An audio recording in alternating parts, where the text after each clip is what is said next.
As an exercise physiologist, Dr. Bloomer, what are the effects of hypohydration?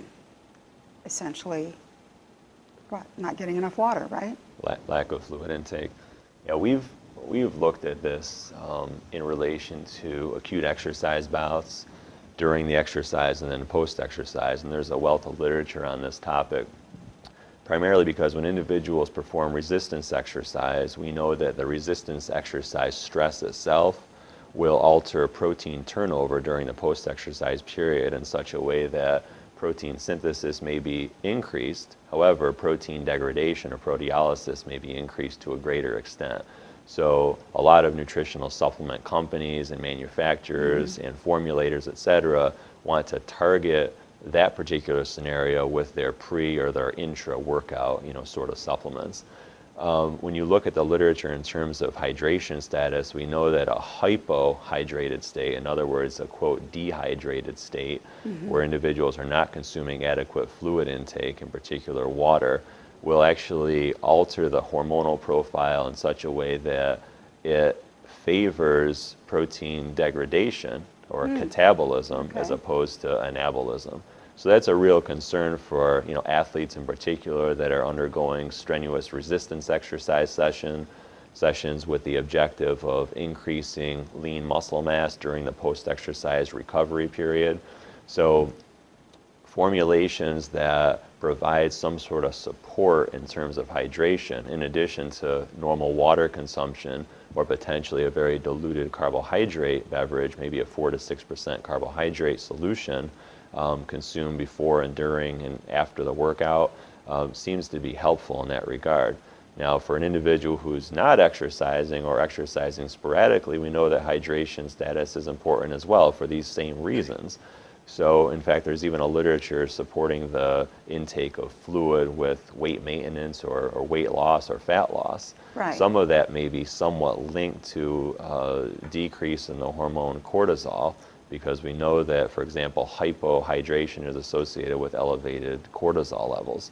Now, cortisol is not the evil hormone that everyone thinks it is. But it serves a useful purpose in the body. Fat-storing hormone, but right? it can be associated with issues related to fat storage potentially, as well as muscle degradation during those periods of time. So ideally, we'd like people to maintain a normal hydration status throughout the day.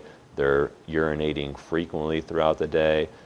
There's different formulas for computing fluid intake.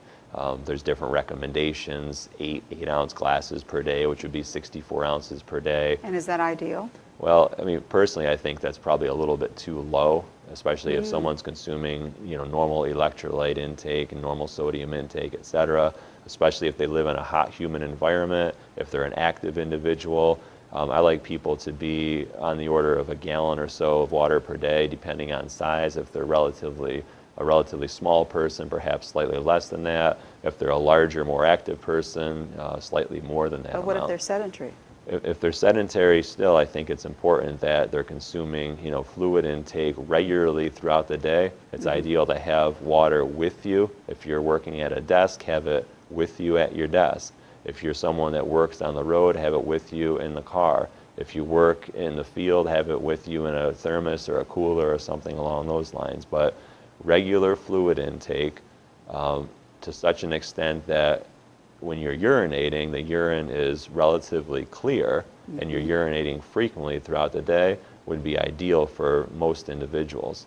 And they would, again, want to have something with them that's preferably a cold fluid. It seems to be absorbed a little bit better. Okay. Potentially something, if they don't like the taste of water, they can always go with a non-calorie sweetener, or they can go with something that's relatively dilute.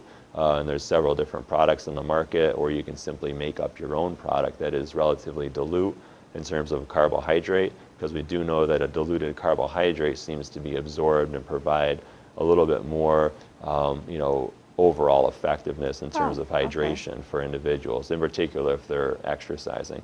And for a lot of people, they just don't like the taste of regular water. So like a juice sweetened water? That would be fine, sure. Okay. Well, thank you very much. Sure.